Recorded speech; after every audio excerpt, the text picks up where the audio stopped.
Hey, what's going on everyone? This is Mike Kollin at crackthefemalecode.com. Alright, so I want to go in a little bit more about my history about what got me into being a dating relationship coach, love coach. Because I realized in the last video there were some really intense experiences that I had that really, it shook my world. A better way of saying that is it ripped my heart and soul out. So when I was a kid, my mom and dad owned two restaurants and very successful restaurants and two bars. So money was not a problem at all. Like we had overflowing money from all four businesses and life was really good. My mom bought a brand new car. My dad bought a brand new, he actually bought, oh God, I can't remember the name. It was like a 68 Mustang or something like that. He had it repainted. I mean, just beautiful car, engine rebuilt, just amazing car, pumped up. It was a fairly new car, so they didn't rebuild it, but they pumped the engine up. So we were one of the richer families in town. It was Vacaville, it was a worker town, so we weren't like millionaires, nothing like that, but we were definitely upper middle class, and we had a good life and a lot of respect. And because we had the restaurants, and also because my dad was a phenomenal athlete in high school, we had a strong connection to the community and knew a lot of people. So everything was good. All of my mom and dad's children were blonde, blue, just really smart kids, healthy, strong. I mean, life was just good all the way around. Now, in the next video or two, I'm going to start talking about the predicate system and the deep love strategy and why that's so important. Because, I'm not going to give it away right now because it'll get me off track. But it's very important. It's what my dad didn't know back then. In fact, nobody did back then.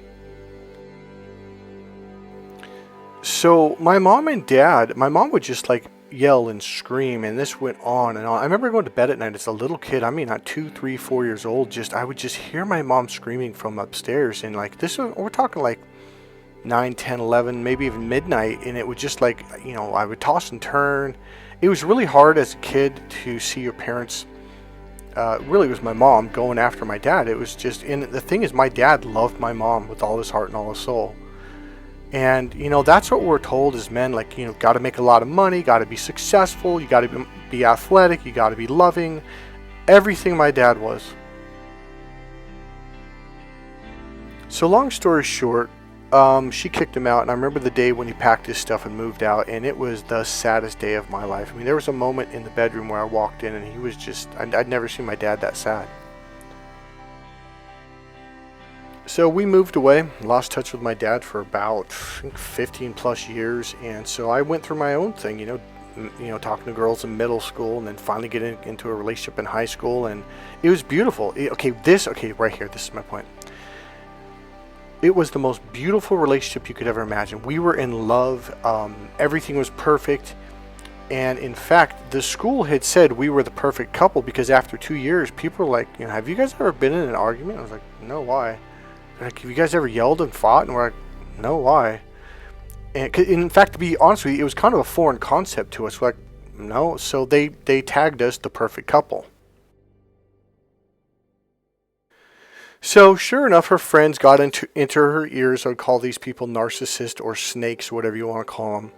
And they turned her against me, and next thing you know, she brought up some unbelievable bullshit, and she, the arguing, fighting began, and it just never stopped. And let me tell you one thing about what is probably the toughest thing you're ever going to have to deal with in a relationship. It's the people outside of the relationship.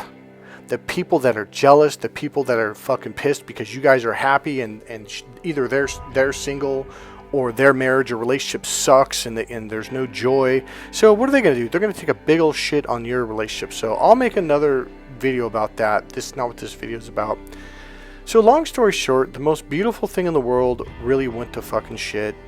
And it was I'm not going to explain how much pain I suffered because it didn't end like overnight. It went on for about 2 more years, and it was heart-wrenching, and the yelling and the screaming and everything. So you see this beautiful experience happening for years, and then it went to shit. Now there was an experience which I'll share in another video about the deep love strategy that I had no idea that I did back then, but I learned many years later during an NLP training what it was that suddenly made her happy. I mean, just literally physically jumped in the air into my arms. So I was leery of marriage. So I was a smart one, and well, not only that, but I wasn't in a relationship, so I'm in college, and I couldn't get a girlfriend and all that good stuff. But I was watching my buddies get married, and you would see the fights begin about 2 years later or so, and got worse and worse and worse, and then they got divorced, and the wife ended up keeping the house, and he had to move out into an apartment, and he had to make payments for the apartment and the house now, which she gets to live in, plus she gets a percentage of his income. And I just kept watching this happen. I was like, Jesus Christ, like, this is horrible. So I began to, I guess my naivety or virginity of, the truth about women and marriage really started to, I guess, darken my view of love. So I eventually moved in with my dad. I don't remember exactly how old I was. I think I was 20 to 21. And this had a huge impact on the direction of my life. But there was an experience before that, which I'll go over right now. So when I was a little kid, and I mean little, we're talking probably 2.5, 3.5 years old, I was going to church, and when I was real little, I had to go in with the adults in the big, where everyone went, and then after that, we'd break off and go to our classrooms. Well, they didn't let me do that because I was too young, but once I finally got to go, again, I don't know how old I was, at 3.5 something, is I remember walking into the kids' room where we were going to learn and read the Bible and all that stuff, and there's an image of Jesus on the right side of the wall, and the lady pointed and said, "That's Jesus." And there was some kind of saying on it, but it was something about love being the most important thing in the world, or love can overcome all, or something like that. So that had an impact, and I remember, to me, love became the most important thing in the world to me, and being like Jesus, meaning being a good person, was the most important thing in the world to me. Now, when I was 19 years old, my best friend, to this day, I've never met someone as cool as that, someone who cared as much. He had died in a car accident. In fact, 4 of my best friends died. We had a group, and they all died. And that had an impact on me because I suddenly wanted to find a way to, I guess, save people, heal people, like Jesus. And that caused me to delve into psychology, energy healing, going to temple, Buddhist monks, and learning about energy healing, and studying Reiki and Huna and pranic healing, right? So that had a huge impact on my life when my best friend died. It took me probably 20 years to get over his death. It really was hard for me to deal with that. So again, when I was about, I lived with my dad for about a year, but then I moved out. So it was after that. So I don't remember how old I was, whether it was 21 or, no, it was after that. Sometime after 21, I went to visit my dad, and I was going to speak at the church, literally right down the corner. Okay, so I used to live with my dad for a short period of time, for a year, and the church was 4 houses down on the other side of the corner. So I went over to visit my dad, just say hello, because I got there early, and so they had just made me an associate pastor of this church, and this was I think it was the very first presentation I was giving the church, or it was the first one after being named an associate pastor. So it was a really, really big deal to me, and I was nervous. Now, luckily, I took speech 1 and then argument debate class, and I was on the argument debate team, and then I'd done some speech training during NLP training. So it was a 5-week-long training where all you do is give 5 speeches a day, and they teach you something, they layer it in. So I was ready to speak, but this was like a real big deal to me. So I got up from the kitchen table, and I said, Dad, I got to go now, because I've got, it's about 5 minutes before I got to be there. And I said, why don't you join us, Dad? My father was not a church-going person, but he definitely believed in God. So he walked me slowly down. It was a fairly long driveway, probably about 40, 50 yards, something like that. And he was walking me down, and I forget what we were talking about, something. I don't remember what it was. And all of a sudden, at the very end of the driveway, just before the sidewalk, he burst out into tears. And it caught me off guard. I was like, whoa, because now I was really trying to stay calm and cool for the presentation, and I got this, and I was confident. I was, okay, I got this, I'm going to go in, I'm going to do it. And all of a sudden, my dad just burst out into tears, and I mean, a huge tears. Now, I'd never in my life seen my dad cry. Even when I was a little kid, never saw him cry. I suddenly turn and look at him, and I'm stunned. I didn't know what was going on, and out of nowhere, he just bursts out. I wouldn't say he yelled or screamed, but it was loud. He goes, "I loved your mother," and then he goes, "No matter what I did, she just got madder and madder, even when I tried to love her." And he was just bawling, and I mean bawling like a little kid. And he essentially said, he goes, "No matter what I did, no matter how I loved your mother, it just made her madder and madder." That had a huge impact on my life and the direction I went in. And I found the exact answer of what happened and why, when he tried to love her, it upset her even worse and worse. And I'm going to give you a little hint, because in the next video or two, I'm going to teach you 2 things that will break this down. And it's like, oh shit, that's exactly what it was. It's the same thing that my high school girlfriend, when we had that first fight. There was a real big fight that happened. So there's a phrase and a saying that I developed after working with clients. This is many years later. We're talking like 10 years later after, because, okay, so what happened? This experience with my dad sent me on this wild, fiery, fast-paced journey.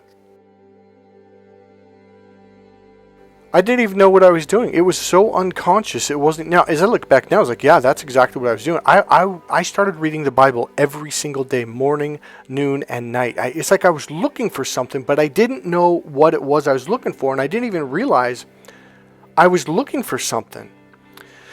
And so I went back to college. I was studying psychology, and then I started reading books on dating, relationship coaching, and I started I was going to NLP trainings year round, and I would like, when I went jogging, I would have an audio tape on and I would run it. It was NLP tapes, Ericksonian hypnosis, psychology tapes, human behavior tapes, relationship coaching, everything I could get my hands on. I would go to bed with an audio tape in the cassette player, and I would have it to where it would loop on both sides, because that's when the players could play both ways. So it would just loop back and forth. So in my sleep, I'd fall asleep to this. And on accident, I started finding the answers. And one of them was something that Jesus had said when he said, "He shall be married one unto she." At the time, I was in a psychology class in college, and we talked about the left brain being the male brain, the right brain being the female brain. And I remember reading that and said, "He shall be married one unto she." I'm like, wait, what? And in NLP and hypnosis, everything is about getting the left and the right hemisphere to become one. So the male brain's the he brain, the right brain's the female brain, the she brain.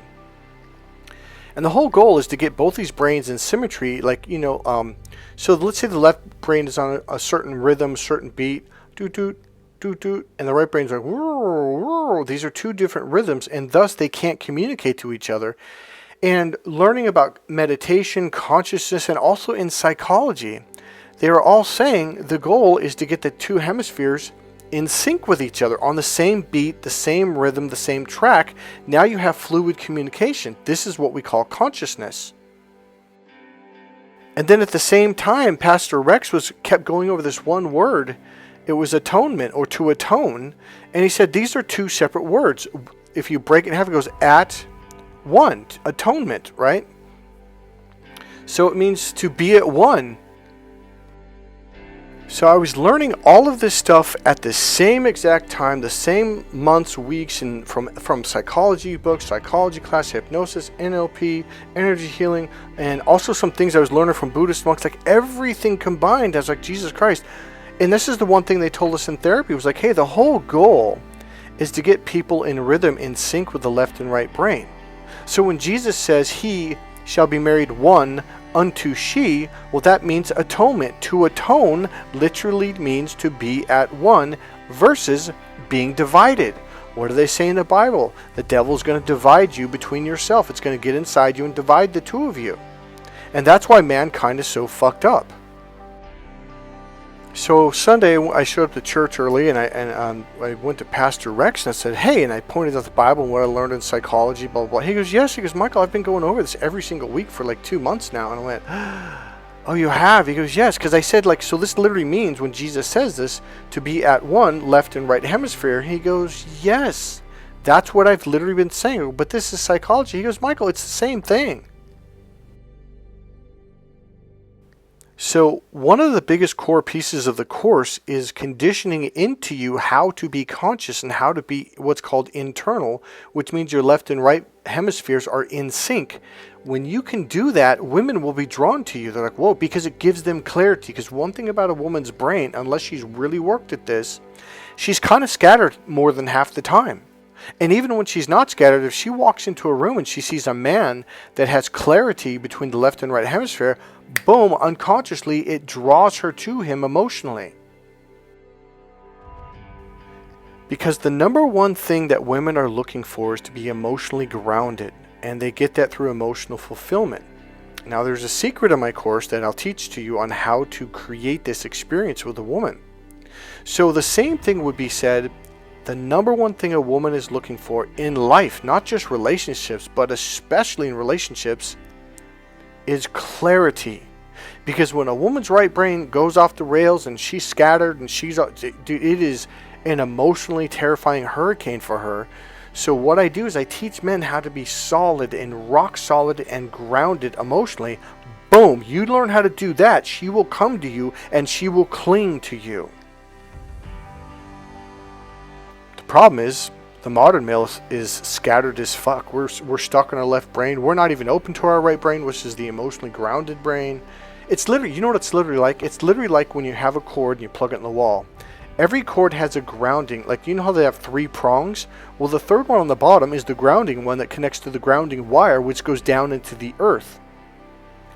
It is exactly, there's electricity in your body. So when you learn how to open up and be internal, it grounds you emotionally and energetically, literally as in the electrons and electricity that makes your heart beat, that makes your brain work, that makes your muscles flex, etc.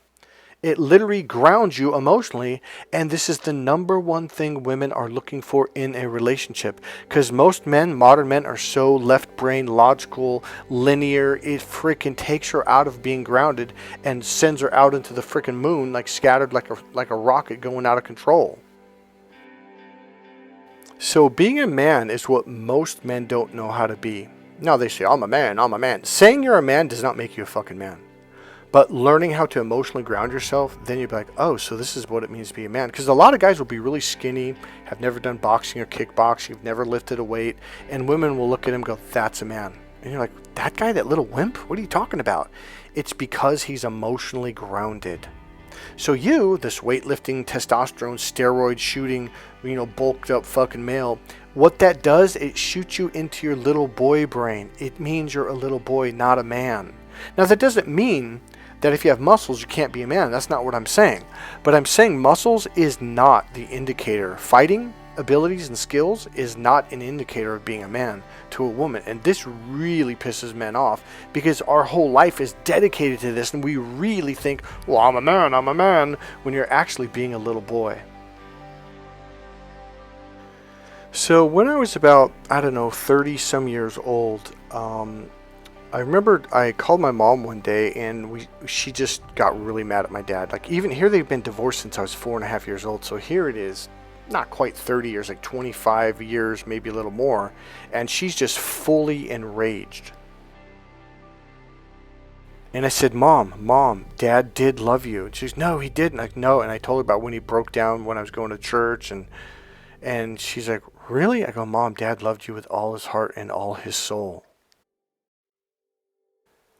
And so I began to teach her the deep love strategy and the predicate system. And what ended up happening is my mom, she got really quiet over the phone. And she goes, your dad did love me. He did that all the time. See, here's what I'm trying to tell you guys. There's a couple things that are going on literally neurologically.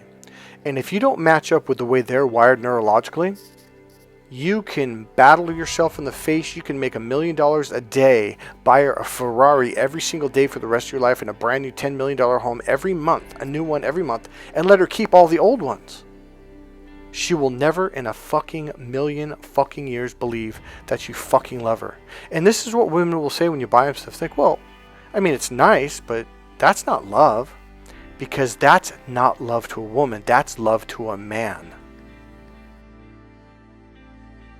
So my mom realized, holy shit, your dad did love me. I was like, yeah. And so I guess what I'm trying to say to wrap this whole thing up, and I'm going to add one little thing after this, is it is really fucking sad when two people are madly in love and their life is absolutely beautiful and everything is going good, and then their friends outside of the relationship get involved and needle and, you know, start putting some shit, you know, the little serpent in their ear. Oh, he this and he that, and oh, he doesn't really love you, and here's how I know, and they start giving you shit. And your brain starts, or your girlfriend's brain starts to believe it, so she turns on you. You know what else Jesus said? That a man and a woman, when married, they should never let anyone get in between the marriage, including their mother and father. So I was working with a client many, many years ago. Oh, this is 12, 14 years ago. And he got kicked out of the house. And here's the thing. I actually knew this person. And I had told him, say, hey, man, you really got to take my course. He goes, why? I'm like, well, she's gonna kick you out in about 2 to 2.5 years. He goes, what are you talking about? And he really got pissed off. And that's the typical male ego. No, you don't. No, here's how I knew. Because the guy was very left-brained. And if you've listened to any of my videos, you know that her mating system and her emotional system is connected to the right brain. And he's a very left-brained dude, which means she had the disconnect from her heart, her love, and her mating system being turned on and romanced every time she spent time with him, because this was a really logical dude. His voice was very logical and very irritating, and I go, dude, she's going to end up resenting you, getting pissed off, and she's going to fucking leave you and take your house and your kids. And he calls me up 2 years later. And by the way, we had not spoken since, because he was fucking pissed when I said that. It's a very typical male ego, because he had a beautiful 2-story home. He had the 2.5 children, 2.5 cars in the brand new cars in the driveway. He literally had a white picket fence, and he had a fucking pond in the backyard. I am not kidding you. It was your typical male who thought, I've got it all. I'm the perfect male. I'm the perfect husband, because he made $180,000 a year. He had bonuses, benefits, extra vacation time. I mean, it was, you would think, well, that, like, why wouldn't she be happy with that? Because she wasn't getting the number one thing that she needed to be fulfilled in a relationship. So here's what I said to him. He goes, but I do everything for her. I'm like, well, you do everything as a man the way a man would think. And then this is the phrase that it came up to him, because we were kind of going back and forth pretty intensely. Because, here's what happened. When he called up, here's what he said. He goes, hey, Mike. I go, hey, what's going on, Brent? And he goes, how's it going? I go, oh, let me guess. Chrissy just kicked you out of the house. And he goes, what? He goes, how do you know? He goes, did my mom call you? Because apparently he had just told his mom. I'm like, when did you tell your mom? He goes, like half an hour ago. I just called her and told her. I go, dude, I haven't talked to your mom since the 70s, since we moved away. And he's like, well, how did you know? I go, dude, I was trying to tell you this 2 years ago. And he's, but how did you know? I'm like, well, you got to take the course to understand what I could clearly see in you, which all of her friends, your mother, her mother, every woman saw it. And like most women, they're like, well, I guess I just got to put up with them. And here's something I'm going to tell you that women have to put up with. It is a fucking headache dealing with men. Because men are in their logical thinking brain. And so she can't even go out to a fucking dinner with you, a date with you, and just mentally relax. Guess what? That's the number one thing I'm going to teach in my course, is how to let go of that thinking and how to be emotionally grounded. So I said to him, after he expressed how much he loved her and how much he expressed his love by buying things, taking her places, taking her on vacations, etc. I'm like, well, and here it is, guys, write this down. The way a man loves a woman is not the way a woman receives love. Neurologically, a woman cannot receive love in the male way. It is not physically, neurologically possible. And this is why women start to resent men, get angry, and start to yell and scream. So if you're sick and tired of failing in relationships, getting your ass kicked, having your home taken away from you, and not being loved in return, well, there's something to learn. The first step is buy my book, Crack the Female Code, right now. The next step is then take the course. The next step is practice the techniques that I'm going to teach you and pay attention and learn and understand what it is that women want from you. If you truly want your dating and relationship life to take off, you have to take my course, Correct the Female Code.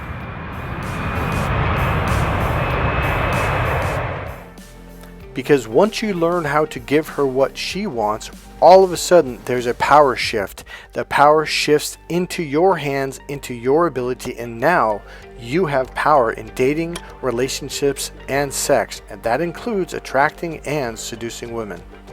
And if you're married, this is the only thing that will not only save your marriage, but it will turn your wife on in a way that you never imagined, and she will fall back in love again, and you will bring back that happiness and joy you once had in the very beginning of the relationship.